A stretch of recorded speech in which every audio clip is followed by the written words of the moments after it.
નમસ્કાર મિત્રો, ધોરણ 6 ગણિતમાં પેટર્ન. હવે અત્યાર સુધીમાં આપણે સંખ્યાઓની અંદર જુદા જુદા પ્રકારની પેટર્ન જોયેલી હતી, પણ હવે આગળના અભ્યાસક્રમની અંદર આકારોમાં કેવી પેટર્ન છે એ જોવાનું છે. આપણે આપણા ટેક્સ્ટબુકની અંદર પાના નંબર 10 અને પાના નંબર 11 ઉપર આ માહિતી આપેલી છે અને એમાં વિચારો અને શોધો એના ઉપર આપણે જઈએ. બરાબર? તો સૌથી પહેલાનો પેલો પ્રશ્ન શું કહે છે, શું તમે કોષ્ટક 3 ની દરેક શ્રેણીમાં પેટર્ન ઓળખી શકો છો? તો તમારી ટેક્સ્ટબુકની અંદર કોષ્ટક 3 આપેલું છે. આખા પાનામાં આ પ્રકારનું એક કોષ્ટક બનાવેલું છે અને જુદા જુદા પ્રકારની પેટર્ન બતાવેલી છે. ચાલો જોઈએ. હવે કોષ્ટક 3 ની અંદર સૌથી પહેલામાં પેલું નિયમિત બહુકોણ. હું તમને સૌથી પહેલી માહિતી આપી દઉં કે નિયમિત બહુકોણ તો આપણે ખબર છે સાહેબ, એક કરતા વધારે ખૂણાઓની બનેલી રચના જેને આપણે બહુકોણ કહીએ છીએ. પણ નિયમિત બહુકોણ કોને કહેવાય? નિયમિત બહુકોણનો મતલબ એ થાય કે એની તમામ બાજુઓના માપ સરખા અને તમામ ખૂણાઓના માપ સરખા. બરાબર? તમે આગળના અભ્યાસક્રમની અંદર ધોરણ 7 ધોરણ 8 ની અંદર જશો તો ત્યારે નિયમિત બહુકોણની વિગતવાર આપણે અભ્યાસ એમાં કરવાનો છે. પણ અત્યારે એટલું યાદ રાખો, નિયમિતનો મતલબ થાય કે તમામ બાજુઓ અને તમામ ખૂણાઓના માપ સરખા. ઓકે, ચાલો. તો હવે આ નિયમિત બહુકોણની પેટર્ન છે તો એની અંદર આપણે જોઈએ. સૌથી પહેલા પેલો ત્રિકોણ છે. આપણે ખબર છે ત્રિકોણમાં 3 ખૂણા હોય છે. બરાબર? ચતુષ્કોણમાં 4 ખૂણા હોય છે. પંચકોણમાં 5 ખૂણા હોય છે. તો આપણે આ પેટર્નમાં જોઈ શકીએ છીએ કે 3 ખૂણા, 4 ખૂણા, 5 ખૂણા. તો પછીની પેટર્ન છે 6 ખૂણાવાળી ષટકોણ બને છે. પછીની પેટર્ન છે 7 ખૂણાવાળી સપ્તકોણ બને છે. ત્યાર પછીની પેટર્ન છે 8 ખૂણાવાળી અષ્ટકોણ બને છે. આગળ જાઓ તો 9 કોણ મતલબ 9 ખૂણા, 10 કોણ મતલબ 10 ખૂણા. હવે એના પછીનું દોરવાનું થાય તો 11 ખૂણાવાળી આકૃતિ આપણે દોરવાની થાય. તો આ રીતે તમે છે એ નિયમિત બહુકોણની પેટર્નને આગળ વધારી શકો છો. ચાલો, ત્યાર પછી સંપૂર્ણ આલેખ. હવે સંપૂર્ણ આલેખ છે ને એ એક એવી રચના છે કે જેનો અભ્યાસ આપણે રેખાખંડની સંખ્યાને આધારે કરવાનો છે. બરાબર? તો સંપૂર્ણ આલેખની અંદર સૌથી પહેલામાં પેલું K2 થી શરૂઆત થાય છે. K2 નો મતલબ શું છે? K2 નો મતલબ એવો છે કે બે બિંદુઓને જોડી અને એક રેખાખંડ બને છે. બરાબર? આપણે ખ્યાલ છે આના પછીના સ્વાધ્યાયની અંદર છે ને આપણે પ્રકરણ 2 ની અંદર શીખવાનું છે બિંદુ, રેખા, રેખાખંડ, કિરણ.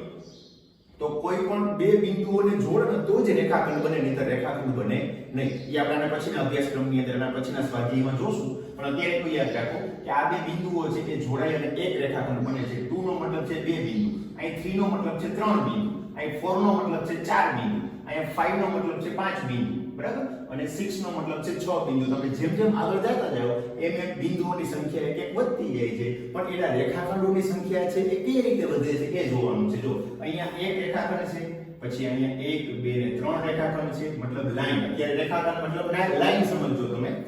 ચાલો, ત્યારથી 4 બિંદુ હોય તો 1 2 3 4 5 અને 6. અહીંયા 6 રેખાખંડ થાય છે. અહીંયા 5 બિંદુ વાળી આકૃતિ હોય તો 1 2 3 4 5 થાય છે, 6 7 8 9 અને 10 થાય છે. ચાલો, ત્યાર પછી અહીંયા જે છે કે 6 બિંદુ વાળી રચના. એમાં 1 2 3 4 5 6 7 8 9 10 11 12 13 14 ને 15. ટોટલ 15 રેખાખંડ તમને જોવા મળે છે, મતલબ 15 લાઈન તમને જોવા મળે છે. તો આ જે સંપૂર્ણ આલેખ વાળી વાત છે ને, તમે જો આપણે પહેલાની અંદર કેટલી મળી લાઈન? તો કે 1. K2 માં 1 મળી, K3 માં કેટલી મળી? 3 મળી. K4 માં કેટલી મળે છે? તો કે 1 2 3 4 5 ને 6 મળે છે. ઓકે, ચાલો, ત્યાર પછી K5 માં કેટલી મળે છે? 10 મળે છે. K6 માં કેટલી મળે છે? 15 મળે છે. તો અહીંયા તમને ખાસ પ્રકારની એક શ્રેણી જોવા મળે છે. આપણે સંખ્યા શ્રેણી જોતા હતા એમાં આ પ્રકારની શ્રેણી હતી 1 3 6 10 15 15 પછી આગળ જાવ એટલે 21. આ પ્રકારની શ્રેણી યાદ કરો, થોડુંક મગજ ચલાવો, થોડુંક યાદ કરો. આ પ્રકારની શ્રેણીને આપણે ત્રિકોણીય શ્રેણી કહેતા હતા. બરાબર? તો આ જે સંપૂર્ણ આલેખની શ્રેણી છે ને એ ત્રિકોણીય શ્રેણી પ્રકારની છે. પણ અહીંયા આપણે બિંદુઓને ધ્યાનમાં રાખીને રેખાખંડની શોધ કરવાની છે. મતલબ કેટલી લાઈન છે, કેટલી રેખાઓ છે, રેખાખંડ છે એની શોધ આપણે કરવાની છે. તો એ છે ત્રિકોણીય શ્રેણીના ફોર્મમાં આગળ વધે છે. ચાલો, કે એકબીજા ઉપર ગોઠવાયેલા ચોરસ. ત્યાર પછીની જે શ્રેણી છે એકબીજા ઉપર ગોઠવાયેલા ચોરસ. બરાબર? તો ચોરસ છે એ અહીંયા એક છે, મતલબ એક લાઈન આડી, એક લાઈન ઊભી, એક રો અને એક કોલમ, એટલે એક જ છે. અહીંયા બે રો અને બે કોલમ, એટલે 2 અને 2 2 દુને 4. અહીંયા 3 રો 3 કોલમ એટલે 3 તેરીને 9, અહીંયા 4 રો 4 કોલમ એટલે ચોકે ચોકે ને 16, 4 ગુણ્યા 4, અહીંયા 5 રો 5 કોલમ 25 ને 25, બરાબર, એટલે 25 ચોરસ તમને જોવા મળે છે. હવે ત્યાર પછી આગળની આકૃતિ દોરવી હોય તો તમને ખ્યાલ આવી ગયો છે 6 નીચે આડી લાઈન ને 6 ઊભી લાઈન એટલે 6 રો ને 6 કોલમ એટલે તમે સરળ રીતે 36 બોક્સ વાળી આકૃતિ દોરી શકશો, બરાબર. તો એકબીજા ઉપર ગોઠવાયેલા ચોરસની જે શ્રેણી છે એ આ પ્રકારની છે.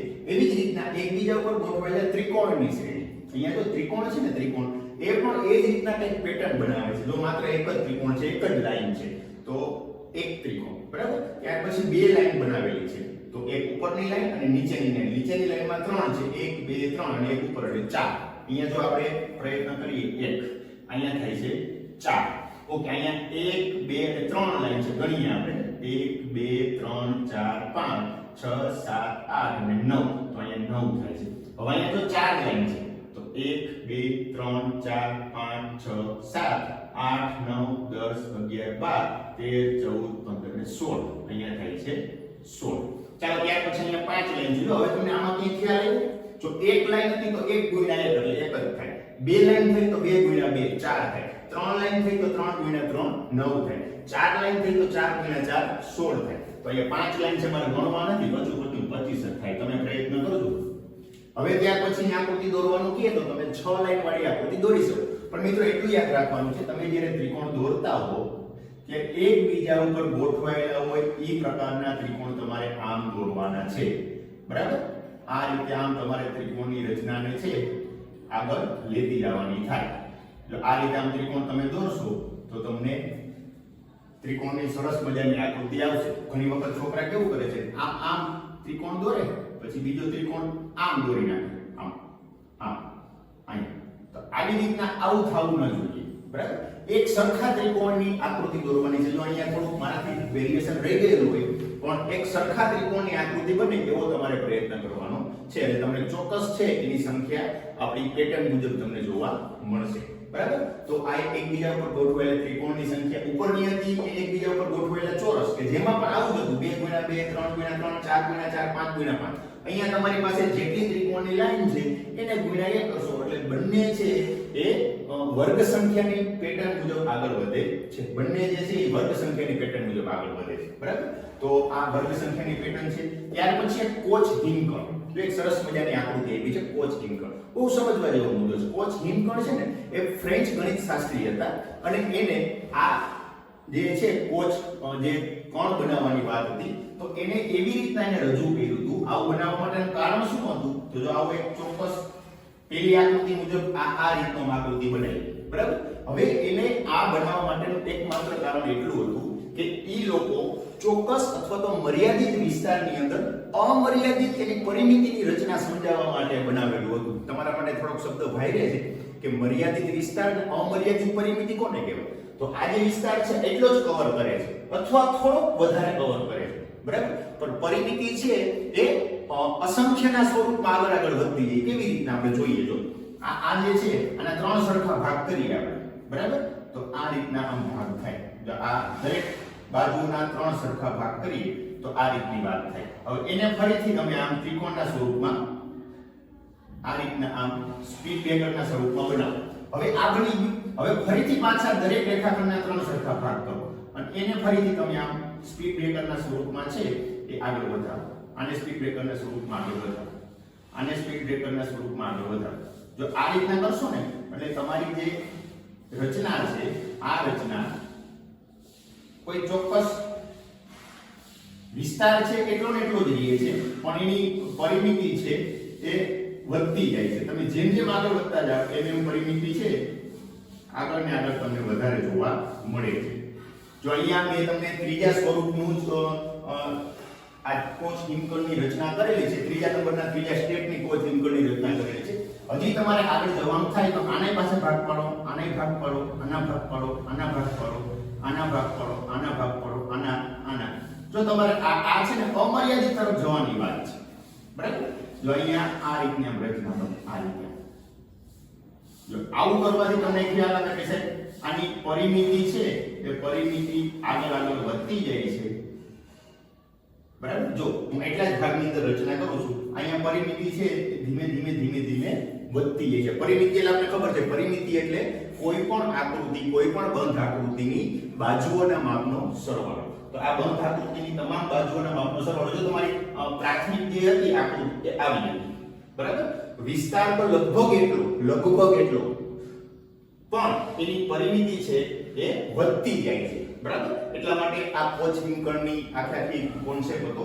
હવે કોચ હિમકણની છે ને એની આકૃતિ, આ આકૃતિ, ત્યાર પછી આ આકૃતિ, ત્યાર પછી આ આકૃતિ, જેમ તમે ક્રમમાં આગળ ચાલ્યા જાઓ તો કઈ રીતે એ પેટર્ન આગળ વધે છે એ આપણે શીખવાનું છે, બરાબર? તો કોચ હિમકણની અંદર કેટલા રેખાખંડો મળે છે? તો દાખલા તરીકે અહીંયા 3 રેખાખંડ મળે છે. જો 1 2 3. અહીંયા કેટલા મળે છે? તો કે 1 2 3 4 5 6 7 8 9 10 11 12. અહીંયા 12 રેખાખંડો મળે છે, બરાબર? તો સાહેબ આના પછીના ભાગમાં કેટલા રેખાખંડો મળશે? તો એના માટેનું એક ખાસ સૂત્ર છે. કોચ હિમખંડની જે આકૃતિ છે એ રેખાખંડોની સંખ્યા ગોતવા માટે એના માટે ખાસ પેટર્નને અનુસરે છે અને આ પેટર્ન એવી છે. તો 3 ગુણ્યા 4 ની ઉપર n - 1. જો આનું સૂત્ર છે 3 ગુણ્યા 4 ની ઉપર n - 1. હવે તમે પહેલા નંબરનું જે આકૃતિ એટલે સ્ટેપ નંબર 1, બરાબર? તો એમાં n બરાબર આપણે શું મૂકીશું? 1. તો એમાં કેટલા રેખાખંડો મળે આપણે જોઈએ. જો અહીંયા સૂત્ર મૂકીએ તો આવી આકૃતિ બનશે 3 ગુણ્યા 4 ની ઉપર n - 1. હવે આપણે પહેલા નંબરની આકૃતિ ગોતવી છે. તો પહેલા નંબરની આકૃતિમાં કેટલા રેખાખંડો છે? તો n ની જગ્યાએ 1 કરશું. 3 ગુણ્યા 4 ની ઉપર 1 - 1. 3 ગુણ્યા 1 - 1 એટલે 4 ની ઉપર 0 ઘાત. આપણે શીખ્યા છીએ કોઈ પણ સંખ્યાની ઉપર 0 ઘાત હોય તો જવાબ 1 આવે. એટલે બરાબર 3 ગુણ્યા 1 એટલે જવાબ આવે છે 3. તો પહેલી આકૃતિમાં તમને કેટલા રેખાખંડ મળે છે? 3. એવી જ રીતના બીજી આકૃતિ માટે જોઈએ.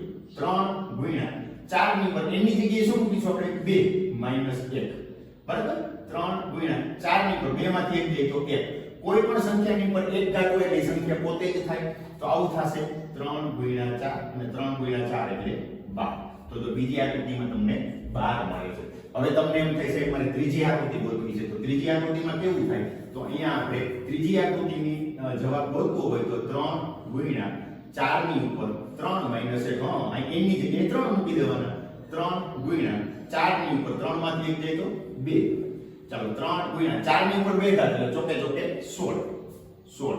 તો આનો ગુણાકાર કરશો એટલે તમે 16 કરીને 48 જવાબ આવશે, બરાબર? તો આ રીતે ત્રીજી આકૃતિ બનશે. એમાં કેટલા રેખાખંડો હશે? 48. હવે આ સૂત્ર તમે યાદ રાખશો. આ એની પેટર્ન છે. આ પેટર્ન તમે યાદ રાખશો તો આ પેટર્ન મુજબ તમે 5મી આકૃતિ, 7મી આકૃતિ, 10મી આકૃતિ, આ બધી જ આકૃતિઓમાં કેટલા રેખાખંડો છે એ તમે ગોતી શકશો, બરાબર? એટલે આ ખાસ પ્રકારની છે આકારોની અંદર પેટર્ન આ પ્રકારે તમને જોવા મળે છે. આ આપણે શીખવાનું છે. હવે આમાં પ્રશ્ન નંબર 2 છે એના વિશેની વાત કરીએ. કોષ્ટક નંબર 3 માં આપેલા દરેક પેટર્નને તમારી નોટબુકમાં દોરો. જો અહીંયા મેં બોર્ડમાં દોરવાનો પ્રયત્ન કર્યો છે, તમે તમારી નોટબુકમાં દોરવાનો પ્રયત્ન કરજો. તમે દરેક શ્રેણી પછીનો આકાર દોરી શકો છો. હા, જો અહીંયા આપણે આગળ વાત કરેલી અષ્ટકોણ, નવકોણ, 10 કોણ, 11 ખૂણાવાળો કોણ, બરાબર? આ પ્રકારે. અને ત્યાર પછી આમાં જે છે K6 વાળી આકૃતિ એટલે 6 બિંદુઓ, K7 વાળી આકૃતિ એટલે 7 બિંદુઓ, K8 વાળી આકૃતિ એટલે 8 બિંદુઓ, આ પ્રકારની આકૃતિ તમે દોરી શકો, બરાબર? જો ત્યાર પછી અહીંયા ચોરસની વાત છે તો એક અહીંયા 2 લાઈન વાળા, 3 લાઈન, 4 લાઈન, 5 લાઈન, આગળ 6 લાઈન, 7 લાઈન એમ. પછી અહીંયા છે તમને 1 લાઈન, આ 2 લાઈન ત્રિકોણની, આ 3 લાઈન ત્રિકોણની, આ 4 લાઈન, આ 5 લાઈન, પછી 6 લાઈન વાળો ત્રિકોણ, 7 લાઈન વાળો ત્રિકોણ દોરો, બરાબર? એટલે તમને ચોક્કસ સંખ્યામાં પેટર્ન મુજબ આગળ જોવા મળશે. અને કોચ હિમકણની અંદર પણ આપણે જે રીતના બનાવેલું હતું, પહેલા ત્રિકોણ બનાવવાનો, પછી બાજુમાં ત્રિકોણ બનાવીને દરેક બાજુઓ છે એના 3 સરખા ભાગ કરવાના અને વચ્ચેના ભાગમાંથી સ્પ્લિટ બ્રેકર જેવું આ રીતે આમ ફરીથી પાછા આવ્યા 2 રેખાખંડ દોરવાના. આ બની જાય ફરી પાછા ફરીથી એના જે રેખાખંડ છે એના 3 સરખા ભાગ કરવાના, વચ્ચેના ભાગમાંથી સ્પ્લિટ બ્રેકર જેવું બનાવવાનું, વળી પાછું આગળ જાવ વળી પાછું સ્પ્લિટ બ્રેકર બનાવવાનું.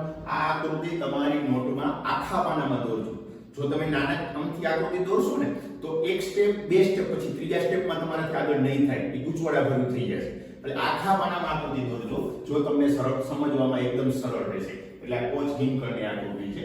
એટલે એમાં એવું કહે છે કે તમે આકારને દોરી શકો છો. હા, ચાલો હવે ત્યાર પછી શ્રેણી પછી તમારા પોતાના શબ્દોમાં વર્ણવો કે શ્રેણીમાં આકારો બનાવવા માટે નિયમ અથવા પેટર્ન શું છે. આપણે અહીંયા નિયમ અથવા પેટર્ન સમજી ગયા છીએ કે આના પછીનો આકાર કે પેટર્ન દોરવા છે તો એના પ્રાકૃતિક સંખ્યાઓ અથવા તો જે ગણતરીની સંખ્યાઓ છે એના ક્રમમાં ખૂણાઓની સંખ્યા વધતી જાય છે એટલે અહીંયા એ નિયમ છે. ચાલો ત્યાર પછી સંપૂર્ણ આલેખ આકૃતિ છે જેની અંદર K2 K3 K4 K5 K6 જેની અંદર છે એ બિંદુઓની સંખ્યાને ક્રમશઃ વધતા જાય છે પણ કોઈ ચોક્કસ પેટર્નમાં એ રેખાખંડોની સંખ્યા વધે છે. આ રેખાખંડોની સંખ્યા કઈ છે તો આપણે જોઈએ અહીંયા એ રેખાખંડોની સંખ્યા છે n કૌંસમાં n - 1/2 બરાબર. આ રીતે છે એ રેખાખંડોની સંખ્યા વધતી જાય છે પણ આ n એટલે શું? જો આપણે અત્યાર સુધી એવું સમજતા હતા કે જેટલા નંબરની આકૃતિ હોય તે n લખવાનું નહીં. અહીંયા આપણે એ લખવાનું છે કે n એટલે કેટલા બિંદુઓ છે. અહીંયા આપણે પહેલી આકૃતિ છે તેમાં બે બિંદુઓ આપેલા છે તો અહીંયા બે લખવાના છે. તો જો આ રીતના થશે 2 કૌંસમાં 2 - 1/2 તો અહીં 2 ઉડી ગયા. 2 માંથી 1 જાય તો 1 તો એક રેખાખંડ મળે.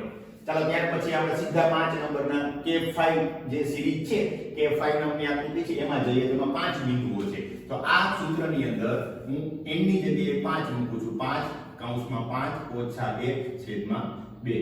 ચાલો 5 કૌંસમાં 5 માંથી 1 ગઈ તો 4/2 છેદ ઉડાડો 2 દુને 4 અને 5 દુને 10 તો તમને જવાબ મળે છે 10. તો 5 નંબરની અંદર છે કેટલા રેખાખંડો હોય તો કે 1 2 3 4 5 6 7 8 9 અને 10 બરાબર. તો આ રીતે છે તમે આકૃતિઓની અંદર કેટલા રેખાખંડો છે એ સંપૂર્ણ આલેખનું સૂત્ર આ n કૌંસમાં n - 1/2 આનો ઉપયોગ કરીને તમે બનાવી શકો. તમને એમ થાય છે આ તો ત્રિકોણીય સંખ્યાઓની શ્રેણી છે. ત્રિકોણીય સંખ્યાની શ્રેણીમાં તો તમે આવું કહેતા હતા n કૌંસમાં n + 1/2. હા આવું કહેતો હતો પણ n કૌંસમાં n + 1/2 છે ને એ નંબરની સંખ્યા શોધવા માટે દાખલા તરીકે પહેલા નંબરની બીજા નંબરની ત્રીજા નંબરની ચોથા નંબરની એવી સંખ્યા શોધવા માટેનો ઉપયોગ થાય છે. પણ અહીંયા આપણે n તરીકે શું લેવાનું છે? બિંદુઓ આપેલા છે. આપણે બિંદુઓને ધ્યાનમાં રાખીને જે છે રેખાખંડની સંખ્યા ગોતવી છે એટલા માટે તમને અહીંયા સૂત્રમાં પ્લસની જગ્યાએ માઈનસ કરી અને એની પેટર્ન શોધવાનો પ્રયત્ન કરેલો છે. ચાલો ઓકે તો અહીંયા સંપૂર્ણ આલેખની પેટર્ન છે. ચાલો એકબીજા પર ગોઠવાયેલા ચોરસ છે એ સ્ક્વેર મતલબ વર્ગ સંખ્યા એટલે 1 નો વર્ગ 2 નો વર્ગ 3 નો વર્ગ 4 નો વર્ગ 5 નો વર્ગ એટલે અહીંયા છે આના માટેનો નિયમ છે n² આવો થશે બરાબર. ચાલો એવી જ રીતના ત્રિકોણની અંદર પણ એવું થશે. એક લાઈન છે 1 નો વર્ગ 2 લાઈન છે તો 2 નો વર્ગ 3 લાઈન છે તો 3 નો વર્ગ 4 લાઈન છે તો 4 નો વર્ગ મતલબ n નો વર્ગ બરાબર. તો n એટલે લાઈનની સંખ્યા કેટલી લાઈન છે તમારી આકૃતિમાં છે એનો વર્ગ કરો એટલે તમને ત્રિકોણ મળે.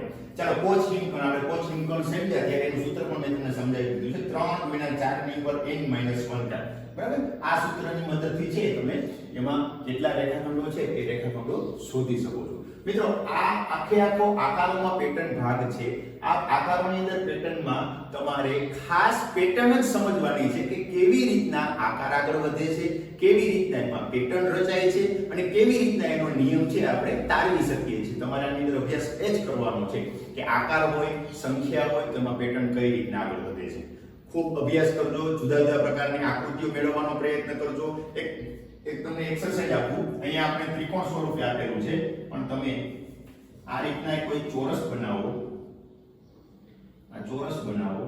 આ ચોરસની અંદર 3 સરખા ભાગ કરી એના નવા ચોરસ બનાવવાનો પ્રયત્ન કરો બરાબર. આ રીતના તો આ પણ એક કોચિંકોણનો જ કોન્સેપ્ટ છે. આ કોચિંકોણના કોન્સેપ્ટને ફરીથી પાછું અહીંયા આપણે આ રીતના ફરીથી અહીંયા છે આ રીતના ફરીથી અહીંયા છે આ રીતના કોચિંકોણની આકૃતિ છે એ ચોરસની અંદર બનાવવાનો પ્રયત્ન કરજો. આ તમને હું લેસનમાં એક્સરસાઇઝ આપું છું. આ છે બનાવવાનો પ્રયત્ન કરજો અને એનો નિયમ કેવી રીતના તમને મળે છે એ શોધવા માટેનો પ્રયત્ન કરજો.